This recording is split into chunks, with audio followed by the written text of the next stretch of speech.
ধৃতরাষ্ট্র বলেন, বেশ, তবে কুন্তি তুমি মুক্ত। গান্ধারী বলেন, সে বিচার কুন্তির নিজস্ব, সে শুধুই আপনার অধীনে কৃতদাসী মাত্র নয়।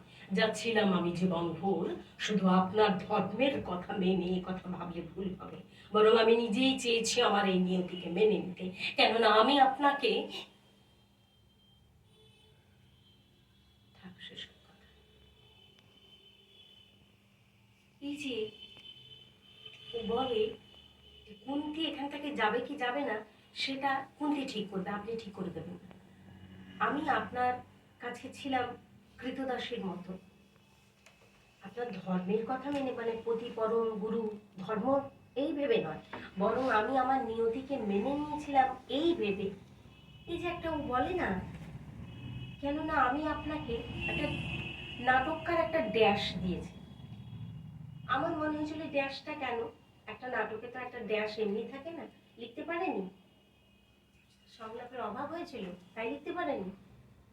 একটা কমা, একটা সেমিকোলন, একটা ড্যাশ, এগুলো তো মানে আছে। তখন আমি ভাবতে ভাবতে আমার মনে হলো ও যে হঠাৎ বলে ফেলে, যা ছিলাম আমি জীবনভর, শুধু আপনার ধর্মের কথা মেনে এই কথা ভাবলে ভুল হবে, বরং আমি নিজেই চেয়েছি আমার এই নিয়তিকে মেনে নিতে, কেননা আমি আপনাকে। কি বলতে চেয়েছিল গান্ধারী? আমার মাথায় অনেকগুলো কথা ভিড় করে মনে হলো গান্ধারীকে এটা বলতে চেয়েছিল, আসলে আমি আপনাকে সত্যি ভালোবেসে ফেলেছিলাম, সারা জীবনে আমি আপনাকে এই কথাটা বোঝাতে পারিনি।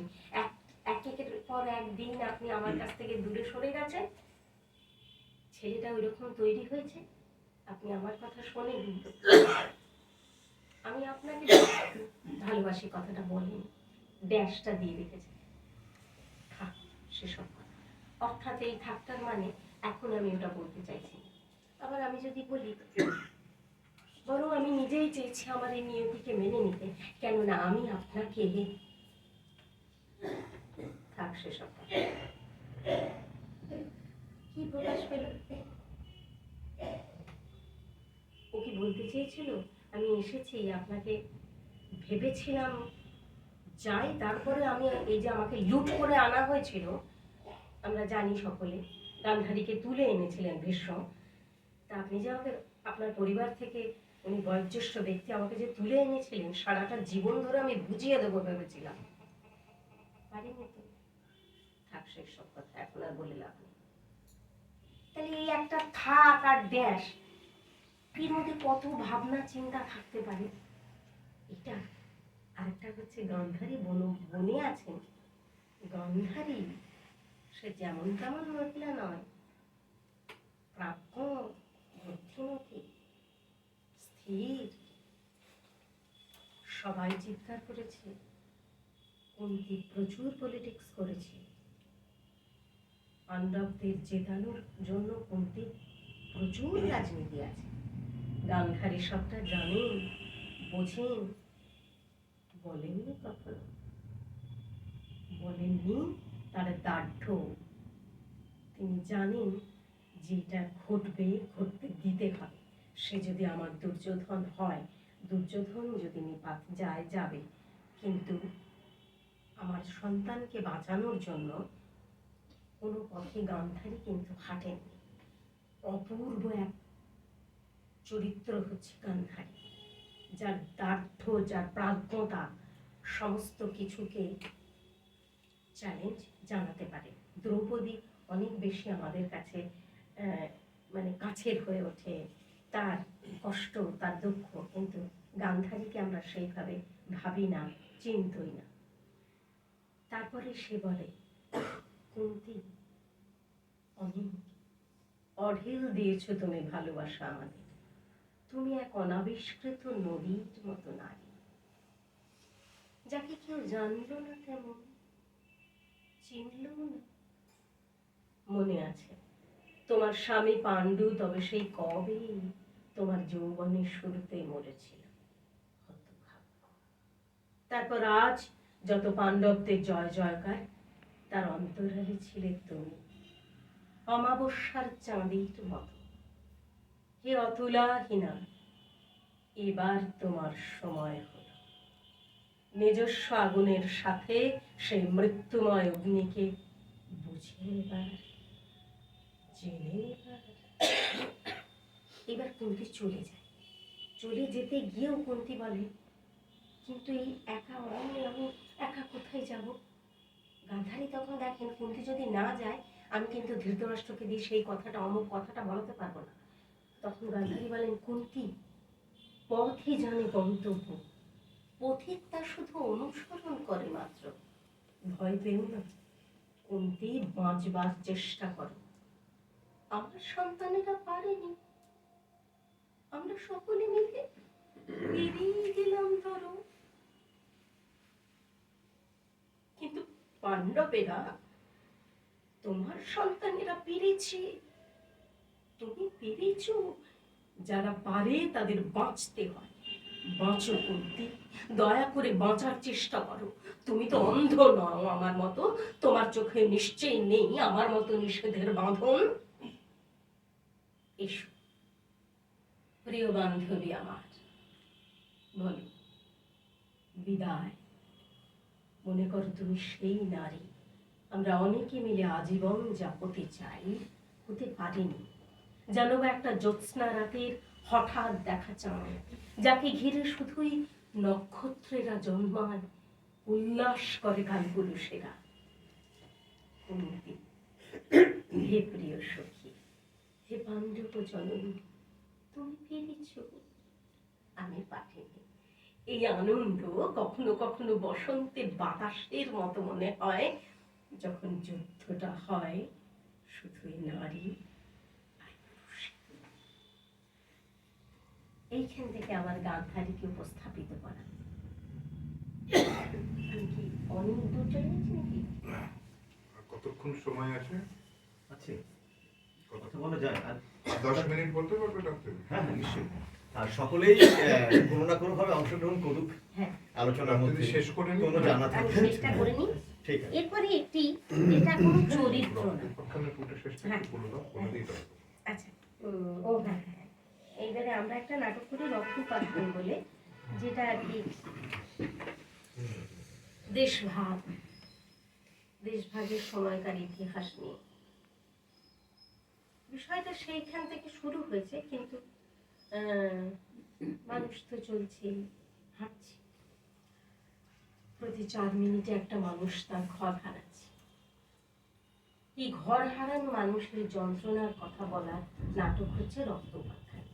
তো সেইখানে একটা জায়গায় আমাকে শেষে একটা কথা আমি বলি, এই রক্তপাতখানি করবার সময় সত্যি সত্যি আমাকে না কিছু টেক্সটটা আমি পড়েছি, আমাদের প্রচুর কাজ হয়েছিল রক্তপাতখানি, অনেক কিছু ব্যাকআপের জন্য, সমস্ত ছোট ছোট ছেলে মেয়ে তো তাদেরকে তৈরি করবার জন্য।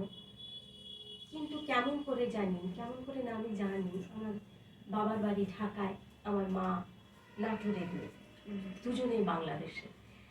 তা আমার বাবা একদিন রাতে অন্ধকারে চলে এসেছিলেন, সব ছেড়ে। কি ছেড়ে এসেছিলেন সেটা আমি 2017 সালে বাংলাদেশে গিয়ে দেখে এসেছি। জন্মে থেকে এই সময় না আমি একটু বেশি আবেগতাড়িত হয়ে পড়ি, কারণ এটার সঙ্গে আমার রূপের একটা ব্যাপার আছে। তো জন্মে থেকে আমরা জানি আমার বাবা বাংলাদেশ থেকে চলে এসে আবার নতুন করে সব শুরু করতে হয়েছিল। তো এবং সারাটা জীবন, এখন অবশ্য একটু কমই হয়, বাঙাল বাঙাল, এই বাঙাল কথাটা শুনতে শুনতে না আমি বড় হয়েছি।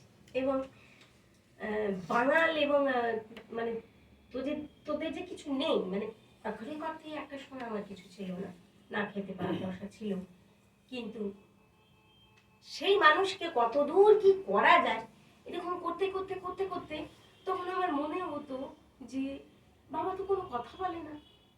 আমি জীবনেও আমার বাবাকে একটা কথা বলতে শুনিনি, কারোর সম্পর্কে বিশদ গান করতে শুনিনি। আমার মা দু একটা কথা বলেছি। আসলে হিন্দু মুসলমানের যে ঘৃণা, যেটা তৈরি করে দেওয়া হচ্ছে অতি সুচতুর ভাবে, সেইটা রক্তে মিশে গেছে। সেইটাকে আমাদের মস্তিষ্ক এবং হৃদয় দিয়ে সরাতে না পারলে তা যায় না কখনো। ছোটবেলা থেকে মা অনেক ফেস করেছেন, অনেক সমস্যা ফেস করেছেন, তাই জন্য মনে করতেন আমার জীবনটা বোধহয় মুসলিমদের জন্য এরকম হয়ে গেছে। আর আমার বাবার ঠিক উল্টোটা, আমার জীবনেও ঘটলো তা। বাবা রাতের অন্ধকারে যখন চলে এসেছিলেন তখন বাবাকে নদী পার করে দিয়েছিলেন একজন মুসলিম। আশ্চর্য রকম ভাবে আমরা বাংলাদেশে গেলাম আরণ্যক উৎসবে। সেই আরণ্যকের একটি ছেলে, তার নাম তাজউদ্দিন তাজু। আমি তাজুকে না বলেছিলাম ঢাকা এসেছি, তাজু জানিস তাজু আমার বাবার দেশ এটা। ও বললো হ্যাঁ, হ্যাঁ ঢাকার নারায়ণগঞ্জে সাবদি গ্রাম, এইটুকু আমি জানি। তুই কোনোভাবে খোঁজ করতে পারিস? আশ্চর্য ছেলে তাজু। পরের দিন সকালবেলা নিয়ে আমাকে বাসে করে বেরোলো, সেই গ্রামে নিয়ে গিয়ে আমরা হাজির করলো। সেইখানে গিয়ে সব বদলে গেছে। আমি হাঁটছি আর সবাইকে জিজ্ঞাসা করছি এখানে কোথায়।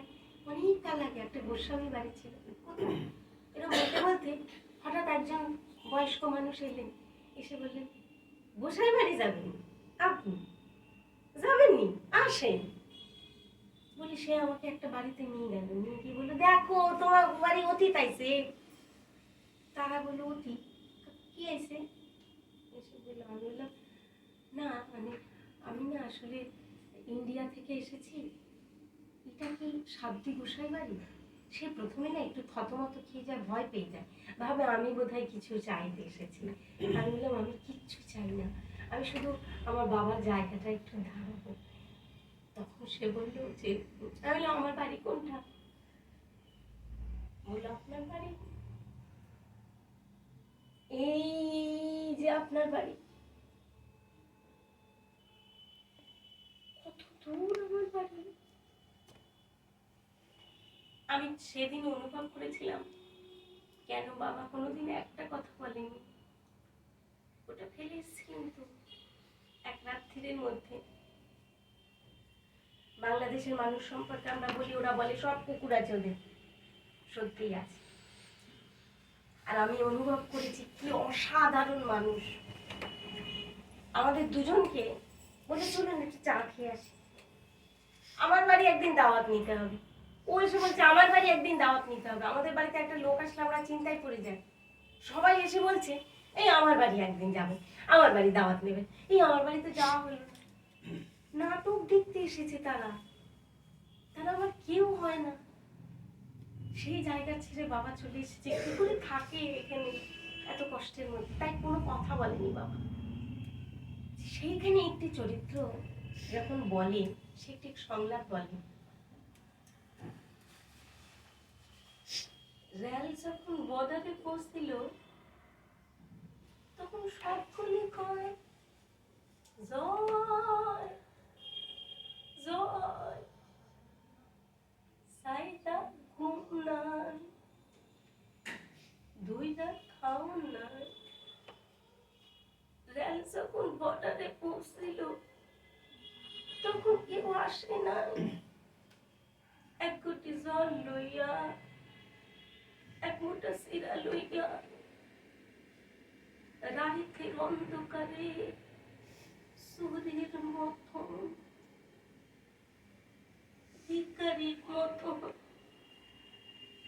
আমরা আইসা পৌঁছছিলাম। আমার কোথায় যে দেশে আমি চিনি না, যে দেশ আমারে চিনে না, আমার পিরোজপুর, আমার রূপসা, আমার মেঘনা চিরজীবনের মতন আমার বুকের মধ্যে থেকে চুরি হইয়া গেল।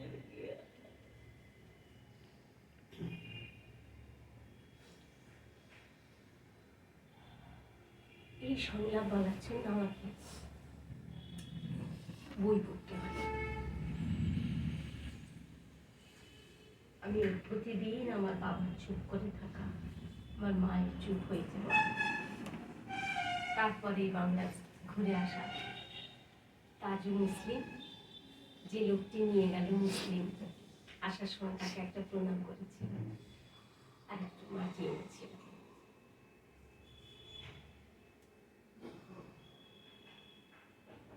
জানেন কি সঙ্গীত জীবন তো হয়। এই আমার অনুভব। এইবারে আমি একটা কোন চরিত্র না, যে একটা কথক,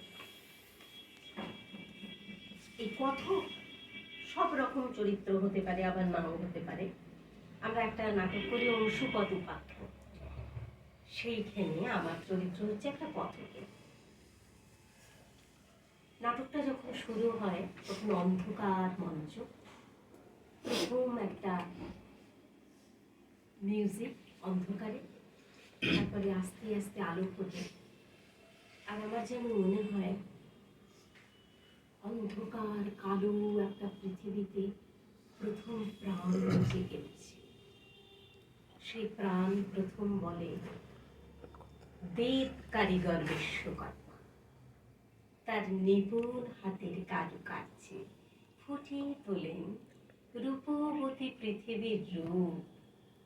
64 কলার অধিষ্ঠাতা সর্বদর্শী কারিগর বিশ্বকর্মা তার রঙিন চোখ, মুখ, বাহু আর চরণের পদ্মরাগে নির্মাণ করেন স্বর্গমর্তের সুললিত মুখ।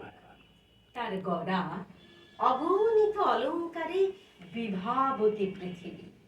এক একটি নদী তার নাকের নখ, সপ্ত সমুদ্র তার চির যৌবন, এক একটি বন তার নানা রঙের কেশের ঢল। তার গলায় রতনের হার হয়ে দোলে এক একটি জনপদ। পাহাড়গুলো তার সুডৌল স্তন আর নিতম্বের দোলা। অন্ধকার আকাশে জলজলে নক্ষত্রগুলো মণিমুক্ত দন্তসারি। সূর্য তার চোখের মণি আর চন্দ্রকিরণ তার হাসির আভা। পৃথিবী সৃষ্টি শেষ হলে কারিগর বিশ্বকর্মা তার সর্বদর্শী মনের সমস্ত রং পৃথিবীর সকল শিল্পীর বুকে ঢেলে দিয়ে হাসতে হাসতে ফিরে যান। সে রঙের মধুর বেদনা বুকে নিয়ে শিল্পী তার শিল্পে জীবনের অন্বেষণে ছুটে চলেন আমৃত্যু। এই বলে নাটকটা শুরু হয়। বিশ্বকর্মা কি করে এই পৃথিবীটাকে তার নিপুণ হাত দিয়ে তৈরি করেছেন, এ একটা কথকের চরিত্র। এই হলো আমার আজকের সমস্ত কথা। জানি না আমি সময় মানে নষ্ট করে দিলাম কিনা, সময় বড় মূল্যবান, তো তা সেখানে আমি আমার অভিজ্ঞতার কথা বললাম।